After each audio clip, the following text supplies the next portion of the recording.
Boa noite a todos. Começamos mais uma edição do Resgatando, o programa do Jornal da Cidade que destaca o patrimônio histórico e a preservação da memória.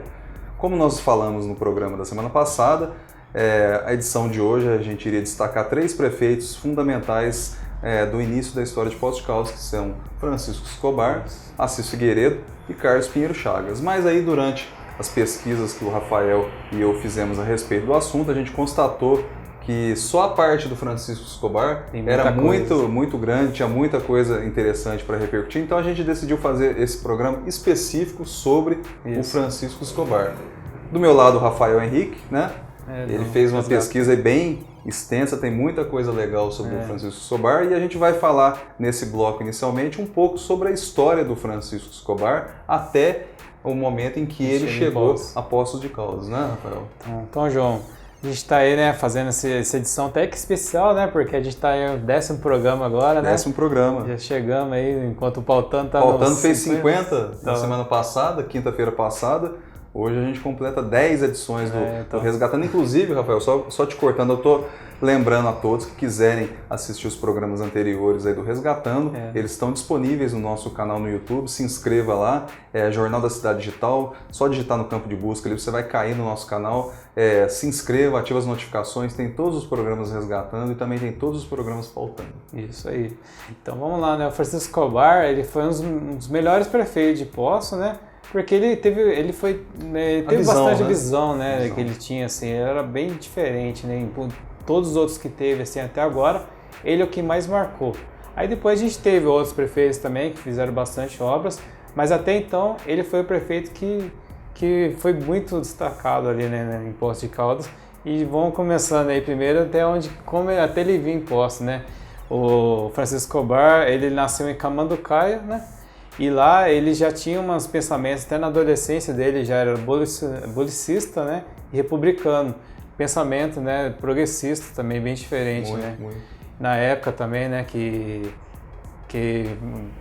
já era uma época de... Aquela época lá era uma época de Brasil Império, Isso. né, monarquia, né, ainda estava em vigor a escravidão no país ali naquele período ali. Ele nasceu quando, Rafael? 1865, né? Então, em 1875 ele nasceu, ele começou a advogar de forma ali autodidata, porque não existia ali formação acadêmica na ocasião. Ele não tinha nem, né, uma formação ali, ele já advogava, já era...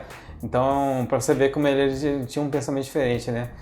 E foi nesse período, né, 1886, 1889, que aí despertou nele nessas ideias abolicionistas, progressistas, né? Inclusive o Francisco Escobar, ele trabalhava até num jornal lá em Camanducaia. Ele acabou fazendo o primeiro jornal ali, o Folha do Povo, né? Que foi até uma sugestão ali do João Pinheiro, né?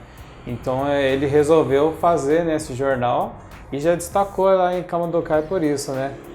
Aí tem que então, quando houve a proclamação da República... 1889. Isso. E lembrando que 1888, um ano antes, foi a abolição da escravatura. Isso. Né? Então daí, quando teve a proclamação da República, ele foi para São José do Rio Pardo. Vizinho aqui de Poços de Caldas, no estado de São Paulo, né? Isso, então. E São José do Rio Pardo, lá, ele foi lá para ser prefeito, né? E já começou destacando lá também, né? E uma das primeiras coisas que ele fez lá também... acabou conhecendo Euclides da Cunha, né? Famoso, né? Escritor, autor, né? de Os Sertões, né? Isso, o Sertão. Sobre a Guerra de Canudos na Bahia, aquela revolta que aconteceu. Isso, porque o Euclides da Cunha foi para a Bahia e lá ele teve nessa visão, fez um livro de uma forma jornalística, né? Por causa daí, teve essa amizade com o Francisco Escobar, até porque ele já fazia o Jornal do Povo lá em Camanducaia. Sim, Os Sertões foi escrito assim, com uma pegada, vamos dizer assim, mais jornalística, né? Tanto Isso. Que parte ali daquele conteúdo que o Euclides da Cunha escreveu sobre os sertões era para fazer a cobertura no jornal O Estado de São Paulo, né, que todo mundo conhece pelo Estadão, né? E logicamente que houve ali um encontro, né, uma convergência de interesses, né? Euclides da Cunha e Francisco Escobar, 2 pessoas ligadas às letras, ao jornalismo, né? Então foi ali uma sintonia quase que instantânea. Né? Então, e aí o Euclides da Cunha, né, ele acabou, ele tinha muitas ideias, né, em fazer melhorias para a cidade, inclusive uma das coisas que ele lutava muito era fazer uma ponte lá que em São José do Rio Pardo, que essa ponte, né, que vocês podem ver aqui, ela acabou desabando, né, poucos dias depois, 50 dias depois da sua inauguração, foi trazer elementos da Alemanha até, né, para fazer ela, e acabou caindo. Daí o Euclides da Cunha ficou nervoso com tudo isso, né, porque como é que pode, né, fazer um trabalho desse desaba desse jeito. Então, quando ele junto com o Francisco Escobar, começou, né, a fazer uma nova ponte, obras ali, daí começou a fazer com um trabalho muito bem feito, né. Hoje em dia, como vocês podem ver, a ponte já está preservada desde então, né, ela nunca teve nenhum problema. E o Euclides da Cunha, ele foi um dos principais, né, da cidade lá de São José do Rio Pardo, a fazer essa ponte por causa de todos os trabalhos que teve. Teve várias fotos até que ele participou e tudo mais ali. E por causa disso, anos depois, né, que antes era chamado de ponte metálica, anos depois a ponte acabou recebendo o nome de Euclides da Cunha, como é chamado hoje em dia, né. Em homenagem, logicamente, ao Euclides da Cunha. Inclusive, Rafael, a importância do Euclides lá para a cidade é tão grande que acho que todo mês de agosto, se eu não me engano, existe lá a Semana Euclidiana, né? É verdade. A Semana Euclidiana, eles são uma série de atividades artísticas e culturais, né? Destacando, né, a importância do Euclides da Cunha na literatura brasileira, né? A obra máxima dele, como a gente falou, que é Os Sertões sobre a Guerra de Canudos. Isso, então. E tanto assim nos Sertões, e tanto até na ponte mesmo, a amizade que tinha o Euclides da Cunha com o Francisco Escobar era tanto assim que vocês podem ver até cartas que foram mandadas entre o Euclides da Cunha e o Francisco Escobar, né? Que vocês podem até ver no site do Instituto Moreira Salles, que lá tem um site apropriado só para cartas, né? Que tinha na história. E lá vocês podem ver que, assim, que o Euclides da Cunha, primeiro ele mandou cartas, né, pro Francisco Escobar, que era na questão do livro, porque o Francisco Escobar ele ajudou muito no livro para fazer traduções que ele fazia de latim, né? Ele estudava muito isso, né, o latim na época, e fazia traduções para o português, né? Então ajudou nessa questão o Euclides da Cunha, e o Euclides da Cunha mandou, né, a primeira edição para o Francisco Escobar, e lá tem a carta lá em que o Francisco Escobar fez correções, né?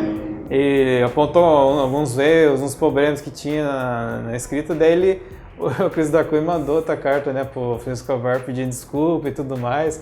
Falava ter minhas letras vagabundas, mais termos que usava, né? Termos da época, desculpa, né? Pedindo desculpa e agradecendo pela correção, né? E outra carta também que pode ter a ver, né, que é na questão da ponte mesmo, né? O Euclides da Cunha, muito preocupado com a ponte, né?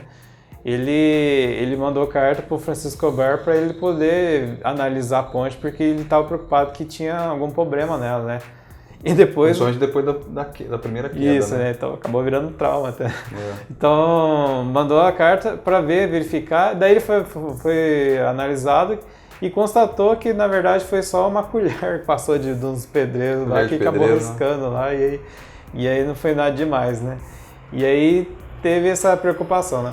Mas o Euclides da Cunha, além disso, né, ele também, sim, fazia muitas coisas ali pela cidade, né, como você disse, que acabou tendo até, né, o nomeado, aí foi ter umas eventos, o nome dele, Semana né? Euclidiana. Mas o Francisco Escobar também, além dessa obra, também ajudou em fazer outras coisas pela cidade, inclusive uma delas é a primeira matriz, né, que foi feita ali em São José do Rio Pardo. Vocês podem ver que tinha uma torre só, né? Era diferente de hoje em dia. Hoje em dia ela já está diferente, já foi feita uma nova, né? Com 2 torres e tudo mais. Mas ele fez essa obra que é importante, né? Que é a matriz da cidade ali.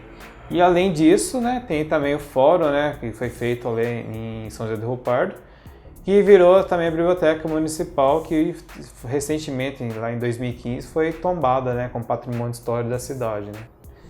Não, essa questão que o Rafael falou da igreja é muito importante, né? Porque a gente sabe que, né, nesse período aí, principalmente início do século XX, né, as cidades surgiam, né, em torno da matriz, né? A matriz era o principal centro de referência dos municípios, né? Inclusive referência comercial, né? Porque tudo girava ao redor de uma igreja matriz, né? O Rafael, tanto a questão religiosa, quanto a questão econômica, quanto a questão cultural e quanto a questão social. Então, São José do Rio Pardo, por exemplo, é mais uma das inúmeras cidades do Brasil que surgiram, né? Tiveram uma igreja matriz ali no seu entorno. E você vê que Poços de Caldas, por exemplo, o ponto principal dela, vamos dizer que o marco zero de Poços de Caldas, só para a gente fazer um comparativo, seria a Praça Pedro Sanches, né? Ah, sim, a Praça Pedro Sanches. E não tem uma matriz ao redor dela. Tem o mais próximo ali, né? A igreja, a Capela de Santo Antônio, né? Que começou como capela de Nosso Senhor da Cana Verde, né? E a nossa igreja hoje em dia, né? E a nossa igreja matriz, ela tá próxima, mas não está colada, como, né, acontece na maioria das cidades do interior, né? Interessante esse detalhe, né? Poços também tem muitas praças, assim, praças com nomes muito importantes, entende? Então, cada você vê uma parte ali, a praça ali onde tem um hotel, a outra praça que tem a igreja, outra praça que tem tinha um balneário, então tinha essa separação e foi muito bem elaborado também na época. Exatamente, e o Francisco Escobar, né, como o Rafael disse, né, ele foi responsável, as três principais intervenções dele, né, como prefeito ali de São José, a ponte metálica, né, a construção da primeira igreja matriz do município e também a construção do Fórum Municipal. Né? Sim, que é o Fórum Municipal e a ponte é o que estão preservados até hoje, né? O Fórum Municipal agora ele não é mais fórum, né, virou a biblioteca, né? Isso. Biblioteca, né? E só para a gente completar esse primeiro bloco, Rafael, aqui em Poços de Caldas, por exemplo, tem 2 locais que homenageiam Francisco Escobar. Um é a Escola Estadual Francisco Escobar, né, ali na Zona Leste, ali no bairro José Carlos, ali nas proximidades da UPA, da Delegacia Regional, né? E tem também um outro lugar, você sabe qual que é esse outro lugar? Eu lembro de ter escola, coisa assim, né? Não, sem ser escola, é uma praça aqui.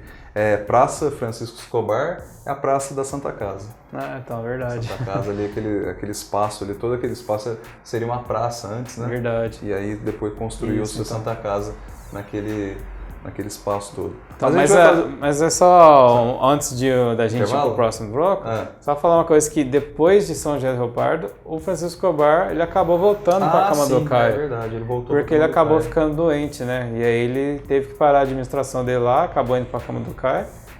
E aí, anos depois, que daí então ele foi nomeado para vir para Poços, né? Então a gente vai falar isso no próximo bloco. Então o Francisco Escobar começou em Camanducaia, foi para São José do Rio Pardo, voltou no final do mandato dele para Camanducaia. Lá foi vereador. Para ser vereador, né? E aí depois ele ficou ali na espera até que surgiu o convite, né, do presidente de Minas Gerais, Venceslau Braz, para ele vir ser prefeito de Poços de Caldas. Mas a gente vai falar isso no segundo bloco. Aguarda um instantinho só que a gente já volta.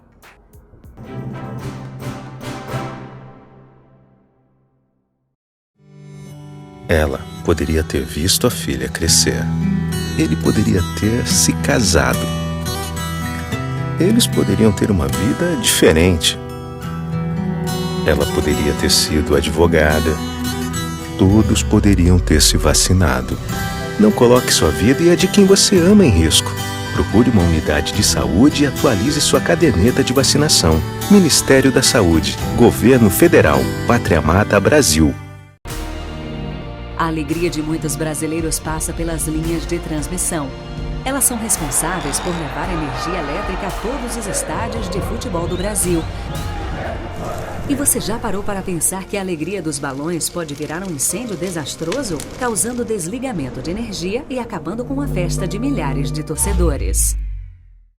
Fique ligado, não seja o causador de um incêndio. E caso veja algum, avise aos bombeiros. Ligue 193.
Chegou o jeito mais barato de ficar bem informado e se divertir. Promoção assinou, ganhou do Jornal da Cidade. Faça uma assinatura digital do Jornal da Cidade e ganhe 2 ingressos para assistir qualquer sessão de cinema no Cinterplex. Receba todo dia o Jornal da Cidade em formato digital por e-mail ou WhatsApp. Tudo isso por apenas R$30 por trimestre. Assine já. 35 3722 2560 ou WhatsApp 35 99173 4224. Voltamos com Resgatando. Nesse bloco a gente vai continuar falando sobre o Francisco Escobar, prefeito de Poços de Caldas entre 1909 e 1918, é isso, né? Isso, é. Foi o prefeito, foi o mandato que ele mandato, acabou sendo nomeado aí. Foi o mandato mais longevo, né, da história de Poços de Caldas, né? Então, pra você ver que o Francisco Escobar, quando ele foi nomeado para vir para Poços, foi tão bom prefeito, né, que foi fazendo por um bom tempo, né? E realmente, né, o Francisco Escobar é uma grande referência, né, que até então foi um dos melhores prefeitos da época, né? E até hoje é difícil ter assim, uma pessoa com o pensamento que ele tinha, tão progressista, fazer tantas obras assim. Tanto que na época, né, o Francisco Escobar, quando ele estava aqui, ele foi conhecido até pelo Rui Barbosa, era chamado ele de Cabeça de Salomão. Você vê assim, pela referência ao rei Salomão, para ver o tanto conhecimento que ele tinha, assim. E era um homem sábio, realmente, e até humilde, né? Ele ia entre as pessoas ali e tal. E quando veio para Poços, né? Ele começou a gestão dele fazendo uma das coisas muito importantes, que é verificar todos os pontos na cidade. Então ele fez um diagnóstico. Um diagnóstico. Entendi. Então ele não começou fazendo obras, começou analisando. Então, planejamento. E isso é uma coisa muito importante que todos os prefeitos, mas você deve pensar nisso quando for administrar. Pensar em planejar. Fala o que eu vou fazer, quais pontos fazer, né? E tal, para ver as melhorias. Aí depois disso, foi visto o recurso, né? Para a cidade, qual que era, né, o recurso que tinha aqui na cidade? 80 contos de réis. Só Quanto isso. Vale isso? 80 isso mais ou menos, hoje em dia, aproximadamente, seria uns 9 milhões, mais ou menos, reais? E 840. Só isso. Então, era o caixa. Era o caixa. Era o caixa. Um recurso muito pobre, né, para a cidade, que ele é um lamaçal. Em termos comparativos, se o orçamento de Poços de Caldas, ó, naquela época, lá 1909, né, era 9 milhões de reais. 9 milhões, 840 mil. Vamos arredondar que fosse 10 milhões de reais. 2018, o orçamento de Poços de Caldas, 777 milhões de reais. Então, é uma diferença brutal, né? A evolução que aconteceu. Sem falar que as coisas na época, valores eram diferentes, né? Sim. Mas assim, só para a gente ter uma estimativa, né? Isso, né? Que nem, por exemplo, 9 milhões era o valor que era aproximado do trem turístico que a gente tinha, que acabou não dando certo. Exatamente. Né? Então, imagina, isso é o recurso inteiro da cidade só em conta disso, né? É verdade. Muito pouco, né? Muito pouco. Mas mesmo assim, o que ele fez? Ele foi tentar conseguir recursos. Então, ele conseguiu com o presidente de Minas Gerais, o Venceslau Braz, que é o que nomeou ele, para conseguir mais dinheiro, né? Conseguir um valor aí para poder fazer as obras. Depois que ele acabou analisando os pontos, né? Então ele conseguiu 200 contos de réis, que seria mais ou menos 24 milhões. Para dar uma largada no mandato dele. Pouco para pensar hoje em dia, né? Que 24 milhões faz um prédio aí de 20 andares, mais ou menos, uma coisa assim, né? Então, mas nessa época foi muito para fazer tanto de obras. Olha só para você ver, ó. Ele pediu um recurso de 200 contos de réis, certo? Isso. Que equivale, segundo a conta que você falou, 24,6 milhões. 25 milhões, vamos por assim, né? Isso. O pessoal está querendo leiloar o Complexo Santa Cruz, né, por um valor médio inicial de 15 milhões de reais. Só para o pessoal entender. Comparativa, né? Mas... né? Em valores de 1909, 2019. Então, mas para ver como tem a diferença, né? Como as coisas aumentam o valor também, porque na época isso aqui foi o bastante para ele fazer aí muitas coisas, né? E a gente vai começando aqui falando as principais obras, né, que é o que já estava, né, que a gente falou no programa anterior. Inclusive foi o motivo do programa anterior, né, a construção do prédio da Prefeitura Municipal, né, que também motivou a gente a fazer um programa especial aqui do Francisco hoje. Então, já estava ali as intenções de fazer e ele fez, né, a execução, que foi para construir. Que a gente tinha antigamente, não tinha nada, as reuniões eram em outros locais e tudo mais, e aí então começou a fazer essa obra. Para isso ele contratou o Otto e José Piffer 2 arquitetos que vieram de Ouro Fino, na verdade eles são austríacos, né? Mas eles começaram a vir para cá e fazer essas obras. Começando, né, pela prefeitura, ele conseguiu ali com um valor de 48 contos de réis, aproximadamente quase 590 metade mil. daquele orçamento inicial que ele tinha, né? Então, uns 590 mil aí. E aí, com isso, ele começou a fazer a prefeitura. Quando ela foi inaugurada, muita gente ali estava ali em volta, inclusive os arquitetos mesmo e tudo mais ali, para ver a construção, né? Completo, mas ficou lindo, é um trabalho excepcional que a gente pode ver até hoje, né? Contemplar, né, a arquitetura que tem estilo arte nouveau, estilo eclético, um estilo bem diferente ali que destacou, né, na cidade. Até então não tinha obra assim desse porte de diferente. Então, além disso, já começou a pensar também em fazer o Politeama, né? Que ficava do lado, né? Politeama ali é um cinema, teatro e cassino. 3 coisas, né? Que era uma franquia, né? Que tinha em outros lugares do Brasil também. Então resolveu trazer essa franquia para cá, com esse estilo, né, muito bem trabalhado, como vocês podem ver aí. Essa aqui era uma planta que tinha do Politeama, mas ela acabou ficando mais simplificada, ela foi mais reduzida, e acabou ficando assim, mas mesmo assim é muito bonito o prédio, né? Lembrando que o Cine Teatro Politeama foi demolido na gestão do prefeito Sebastião Navarro entre 89 e 92. É uma cicatriz, né? Anos depois acabou, em vez de ter um respeito em preservar toda essa construção, demoliu fazendo um estacionamento e ficou. Mas assim, eu não tenho certeza do que eu vou falar agora, Rafael, não sei se você sabe também, mas houve uma troca ali, viu? O município naquela ocasião trocou aquela área do Politeama por uma outra área aí no município. Tem uma história assim, eu não sei exatamente, depois você pode até pesquisar, depois se for o caso a gente pode até depois abordar num outro programa. Isso. Mas realmente é um crime contra o patrimônio, exato, né? A demolição do Politeama. Nessa época também não tinha ideia de tombamento, mas não fazia. E aí, o que aconteceu? Acabou, falou o prédio antigo, mas ele deu demolir. Então, não tinha essa conscientização, né? Realmente é um crime de patrimônio, né? Não podia fazer de jeito nenhum isso. Mas, nessa época, né, voltando no Francisco Escobar, foi a partir do momento que fez esse teatro também, muitos artistas que vieram até intérpretes de Shakespeare, vieram aqui da Europa e tudo mais para cá. Teve muitos outros ali, né, o Lau Bilac e muitos outros artistas vieram ali para o teatro, né? E ele tinha até um bar também, o Bar Politeama, que chamava na época, né?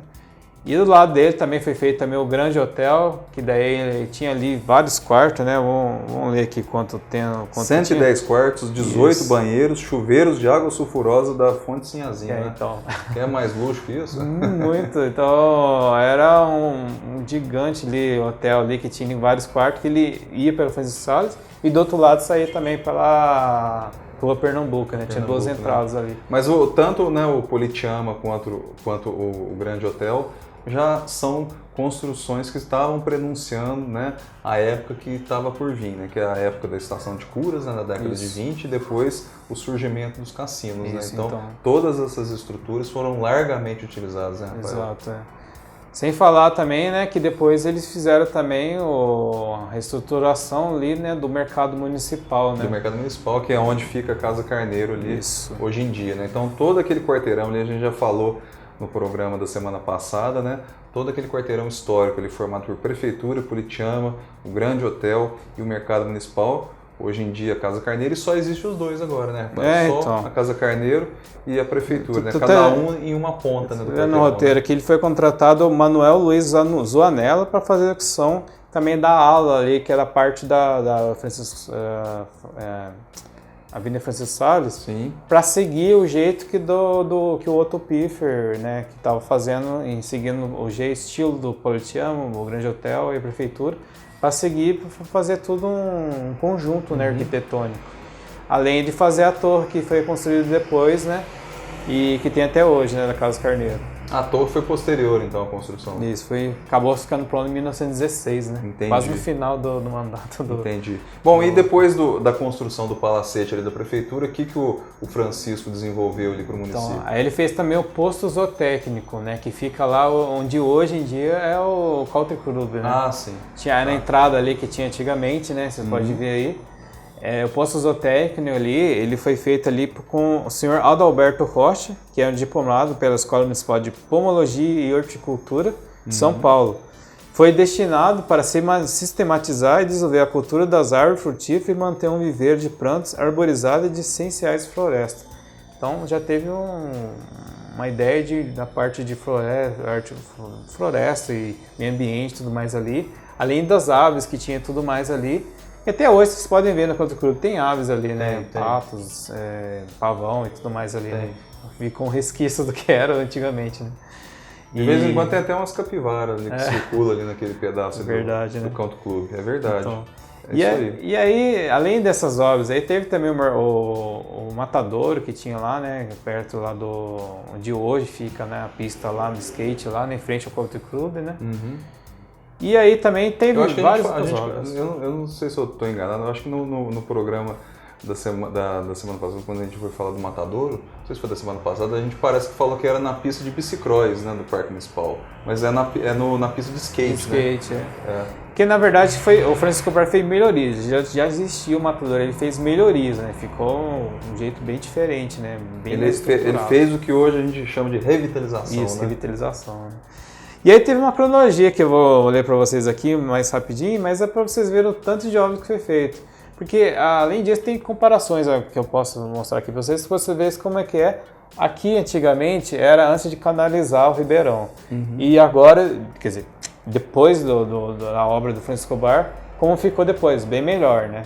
E teve também aqui a Rua Minas Gerais, que foi depois feita uma pavimentação, né, melhor e tudo mais, melhorou ali a Minas Gerais. Além de outras ruas, né? E aí teve várias outras obras, né? Teve aqui a reforma da Estrada Real, construção de pontes, escoamento de água de chuva, cercamentos dos terrenos públicos, teve a sistematização da coleta de lixo, canalização dos ribeirões, né? Que nem a gente mostrou aí, nivelamento e macanização de ruas, além da Minas Gerais, teve a construção de guias, passeios, sarjeta, bueiros, canalização dos córregos, do vai e volta, início das obras do Politeama, como a gente falou, arborização complementar e os jardins da Praça do Macaco, que a Praça do Macaco também, antigamente, ela estava meio descuidada, e depois se fez uma melhoria ali na pavimentação, na praça e tudo mais, e que a Praça do Macaco, ela sempre acabou com os tempos, né? Teve essa necessidade de fazer reformas, inclusive até o prefeito Sérgio hoje em dia está fazendo obras na Praça do Macaco, né? Você sabe que a Praça dos Macacos, um pedaço não é do poder público, né? Aquela parte depois da ponte é de propriedade privada aquilo lá. Por isso que quando a prefeitura faz intervenções lá, não mexe. Né? Então você pode ver, por exemplo... Não está mexendo agora. Não mexe, porque lá é propriedade privada, aquilo lá, por incrível que pareça. Aquele pedaço ali, quem visita a Praça dos Macacos pode passar por ali, percebe que aquilo lá, aquela parte ali é calçamento português, né? Aquelas pedras portuguesas, né? E quando foi realizada a última grande revitalização da Praça dos Macacos, que foi na gestão 93, 96 do Luiz Antônio Batista, né? Que foi colocado esse piso atual todo, né? Aquele piso do lado norte, vamos dizer assim, né, da Praça dos Macacos, foi refeito, né? Foi refeito o piso, aquele fontanário onde tem ali a principal fonte de água sulfurosa foi refeito, aquele espaço ali onde tem o depósito, né? O depósito e as máquinas ali onde que fazem ali o bombeamento da água sulfurosa, todo aquele espaço ali passou por revitalização e aquele pedaço não recebeu. Por quê? Porque é de propriedade privada. Então, e só continuando aqui as obras do Francisco Escobar, né? Ele teve também aqui melhoramento dos jardins públicos, teve abertura de preparação de novas ruas e avenidas para futuras expansões da cidade. Aí que já é a visão de futuro que você falou, né? A questão do planejamento, né? Ele gastou ali um pouco ali do começo do mandato dele justamente fazendo essas avaliações, né? Para ver o que ele poderia fazer em termos de obra. Então já é o planejamento. Então teve aterro de nivelamento de assentamento de guias da Avenida João Pinheiro, canalização de Ribeirão da Serra, construção de 3 pontes de cimento armado, construção de cocheiras do Matadouro, ajardinou o Largo da Estação, aquisição de novos necessários maquinários para a cidade, que é varredeiras, mecânicos para ruas, maquinários para o horto, aquisição de mangueira de incêndio, olha só, pensamento de proteção, né? Empracamento das ruas, que isso é uma coisa muito importante. Antes disso, muitas ruas ele não tinha os nomes de estado, né? Ele acabou fazendo isso, colocando nome de estado nas ruas. Entendi. Rio Grande do Sul, o São Rua Paulo, Paraná, Rua São Minas Paulo, Gerais. tudo mais. Foi ele que criou essa nomenclatura? Foi colocando esses nomes de estado nas cidades, né? Entendi. Que a Rua São Paulo mesmo é chamada de Rua Rui do Tororó.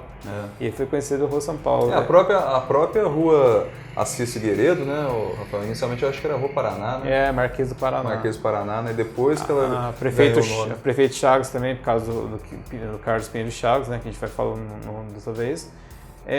Também era chamado de Rua Riachuelo antes, porque que lá era Rio Aberto. Depois foi chamado de Rua Bahia. Rua Bahia. Então foi tendo nome de estados ali nas ruas, né? E aí teve também a companhia termal que tinha antigamente, foi passada para a companhia Melhoramentos, que é a do José Piffer, que ele trouxe para fazer as obras, né? Isso. A companhia Melhoramentos foi fazendo muitas obras ali na cidade. E aí ele morava também na Rua Pernambuco, quer dizer, entre a Rua Pernambuco e a Rua Minas Gerais. Sim. Onde hoje tem aquele prédio ali chamado... que a gente falou que quando ele era o prefeito, ele ia a pé literalmente, né? Para o expediente dele, então, né? Ele era casado também com a Francisca Escobar.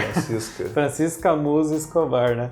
Que até tem um ponto, uma curiosidade aqui no livro, né? Que é da Secretaria Municipal de Educação de 1903, né? A história de nossa gente. O livro aqui conta uma curiosidade aqui da Francisca Escobar, né? Que um dia, né, o Francisco Escobar fez um convite para o Bento de Assis, que era um grande professor de lirista, né? Que era um professor de latim. Então, ele convidou ele para vir à casa dele, né? Chegando lá, Francisco Escobar não sabia quem que era, né? Ficou assim, quem que é esse homem aqui, né? E, além disso, ele era negro.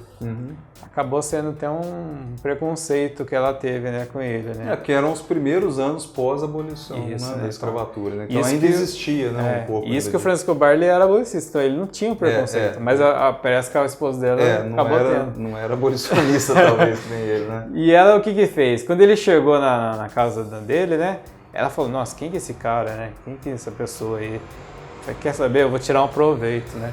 Mandou e falou, senhor, você está batendo aqui na porta da minha casa, né? Mas o que você quer? Você quer ganhar um dinheiro, um tostão aí, alguma coisa, um almoço? Aí ele falou assim, não vou negar isso, né? Então ele falou, então racha umas lenhas para mim ali, que eu te dou dinheiro e almoço. Ele achou estranho isso, né? Mas ele humilde, que foi, então vamos fazer isso, né? Chegou lá e cortou a lenha e tudo mais. Trouxe para casa e aí ela recebeu ele, deu o almoço para ele e deu dinheiro, né? Aí chegou então o Francisco Escobar, né, na casa e perguntando, né, cadê o Bentão? Daí ela falou, que Bentão? Ele falou, o professor Bento de Assis que eu chamei. Ela ficou com uma cara assim, né? Tinha ido cortar a lenha, né? Que foi feito já foi feito, né? Foi pagar o almoço, né? Aí chegou lá, tava lá o Bento de Assis almoçando lá, né? Daí ele falou, nunca vou esquecer isso, né? Porque acabou tornando Bento de Assis o maior professor de latim no Brasil e um simples rachador de lenha. É isso aí. A história de Poços de Caldas é muito rica, né? A gente tem sempre muitos assuntos para comentar. Como a gente falou no começo do programa, tinha muita coisa para falar sobre o Francisco Escobar. Até se fosse o caso, a gente poderia falar aqui mais 10, 20 minutos, mas aí eu acho que vai, né? Mas essa daí, só completando, né, o Francisco Escobar, depois que ele fez toda a gestão dele, aqui foi quase no final do mandato, vocês podem ver até que muitas coisas foi feitas na instância, né, que ele acabou sendo considerado cidade, né, município durante a gestão dele que Poços mudou o status, né? Então, por causa de todo o trabalho que ele foi fazendo, a cidade começou a ser reconhecida como cidade. E aí, nessa época, a companhia Melhoramento já estava começando a fazer aqui, o Palace Hotel, que é, na verdade, um projeto bem diferente, né? Que a gente pode focar nisso. Mas é o que a gente vai falar depois no programa da semana que vem. A gente vai falar sobre os prefeitos aí da década de 20, né? Isso. E vai abordar até chegar no ponto do Carlos Pinheiro Chagas, que foi, né, também um dos prefeitos mais importantes aí desse começo de história de Poços de Caldas. E o Francisco Escobar, assim que ele terminou a gestão dele, né? Ele acabou sendo... É isso que eu te pergunto aí depois que terminou a gestão dele. Ele acabou sendo nomeado para ser senador de Minas Gerais.